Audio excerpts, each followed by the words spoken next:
Today we're gonna make this boring glass box look beautiful.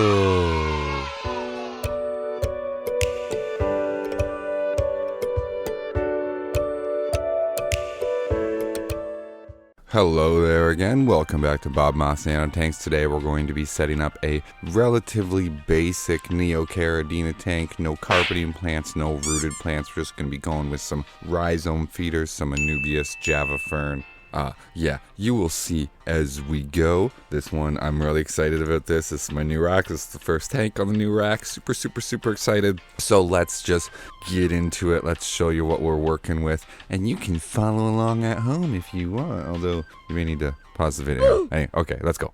So for materials, I'm starting off here with some black sandblasting sand. Now this stuff is pretty dirty. Make sure you give it a good rinse before you use it, or you'll have this weird oil residue in your tank. And you don't have to worry, sandblasting sand isn't abrasive, it's just really hard. Hey, that's what she said. It's not gonna cut your shrimp or fish or anything like that. And then over here in this bucket we have some dragonstone that I've picked up and also pulled out of the call tub. Some of it has Anubias and Java fern, whatever, attached to it. We'll be playing around with that. And then in my other bucket we just have some various plants, moss, subwassertang, salvinia, you know, you can see it there. Oh yeah, and I do have my crushed coral over here. Crushed coral in every Neocaridina tank. So let's just get this tank started, I guess. So this next part is pretty boring, I'll admit that. We're just putting the black blasting sand in, and then we're gonna take our aquascaping gravel brush thing, whatever this thing is called, and just kind of smooth it out so that you can,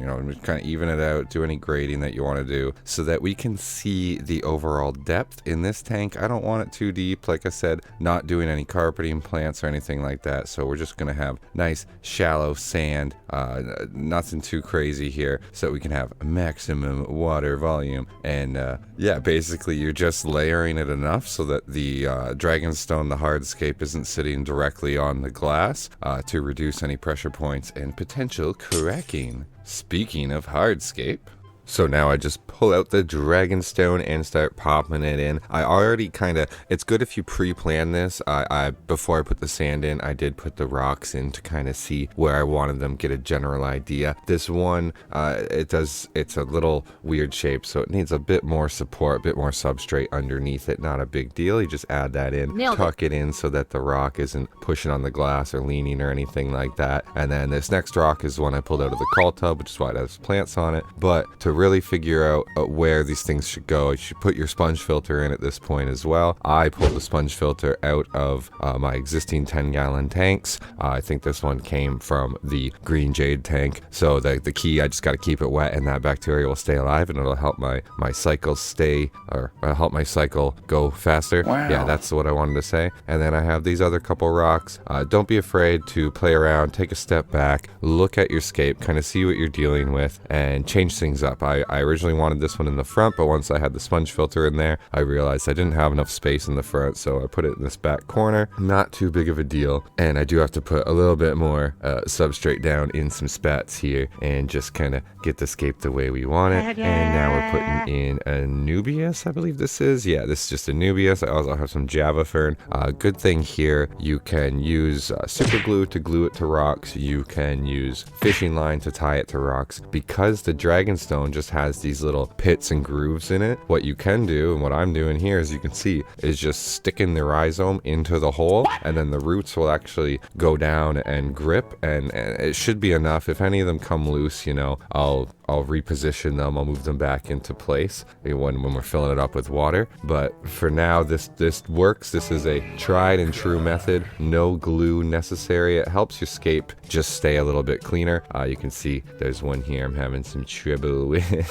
But just stick them in the holes of the dragonstone and continue to do that. I also am going to add in some Java moss into the holes as well, and that will grow out from there. That will kind of be like its what would I call it, the base of operations, and it's going to spread from there and cover the rocks and grow up into the shape that moss makes. It's kind of like a bally shape, but not yeah, so the tops of these will have a nice bit of moss on them. It'll have Anubias all over the place. This tank will have a nice contrast of dark and light, especially with the dark substrate, and then the dragonstone offering a little bit of brightness in the scape. So I'm just going to keep putting in Anubias and Java moss and Java fern, and once we are done adding in the plants, I do have to move this tank onto the shelf where I'm going to fill it up. Oops, almost forgot the crushed coral. I wanted room to be able to move the rocks into the tank and actually scape it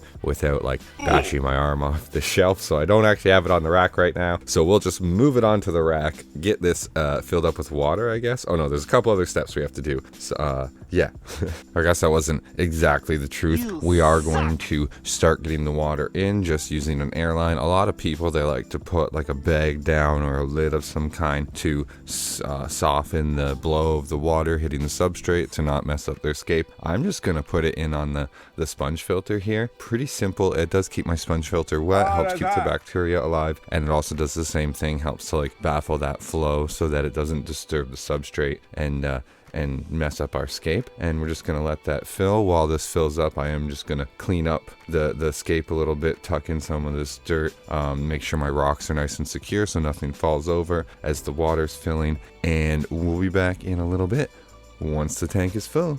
See you soon. One eternity later. Alright, so we are through the hard part. Next up, I have to, hook up the sponge filter and get the airflow going. So gonna do that real quick. That will just take me a second. Obviously, to hook up the sponge filter, you do take off the little plastic up tube, put the airline through it, plug it in, pop that back on, and then put it down. And I'm just going to give this a little squeeze into the tank because it is a used sponge, so you get some of that mold and bacteria that's built up in the sponge. You get that into the tank, then it helps, build that up into the substrate, because that's going to settle, or maybe it'll get sucked back into the sponge, I don't know. But we'll get the air started on this. And then next up, we're going to add some floating plants. In this tank, I'm just going to put in some salvinia. Some duckweed might slip in here, so gotta take out the one piece of duckweed that slipped in. And now the tank is set up, the sponge is going, so we need to kickstart the cycle a little bit. So what I like to do is add in some snails. I just got some ram's horn snails that I scooped out of the call tub, and then I'm going to add in a food pellet. You can add in fish flakes, whatever. I have a little pellet of, it's like compressed nettle that I got from Shrimp Life a while ago. Nettle just has a lot of good micronutrients, good for the snails, good for the plants. And then I have Bacter AE. I kind of overdosed the Bacter AE in the start, so I mix it with the water, and then you can see what I'm squirting in is going to be really, really milky, because I mean, there's no shrimp in here. I don't have to really worry about oxygen levels or anything like that. What I want this to do is, like I said, kickstart the cycle, kickstart that biofilm growth. We just really get this tank mature and ready for shrimp as soon as possible with that already matured and aged filter. The 4 weeks, it could be as low as 1. I'm actually going to be testing the water very, very soon, because when you viewed this, it's already been a week or so, but I set it up anyway. So here you can have a final look at the tank setup, just letting it cycle now. The dragonstone, the Anubias, Java fern, you can see some Java moss in there. I am a big fan of this. I love dragonstone. I like the way that these plants really splash against the darkness, the dark substrate, the darkness of the tank makes it nice and bright. It's going to look really, really good once they all grow in, once that Java moss grows in too. That will take a little bit, but it's patience. Patience is key with aquariums, right guys? So thank you all for watching. Thanks for making it to the end. Big YouTube channel member shout out here for Jamie Anderson, Mitch Bottom, Poseidon's Pets, Robert Redmond, Rival, and Tater Salad. My Patreon shout outs here. I'm going to start with Brian Dotson, who's always at that $10 tier. Thank you so much. Michael Redmond at the $5 tier, and Leather Turtle. Thank you all for your continued support. If you want your name shouted out, links are in the description. All the support links are in the description. I actually have an online store now. Check that out. Thank you all so much. Make sure to like, subscribe, leave a comment below, all that fun stuff. And till next time, keep your shrimp pan strong. Bye-bye now. Oh crap, I forgot the Seachum stability. Just add, a couple squirts. You technically cannot overdose this. It just helps add some more bacteria into the tank and helps the cycle. Yay! Okay, bye for real. Loser.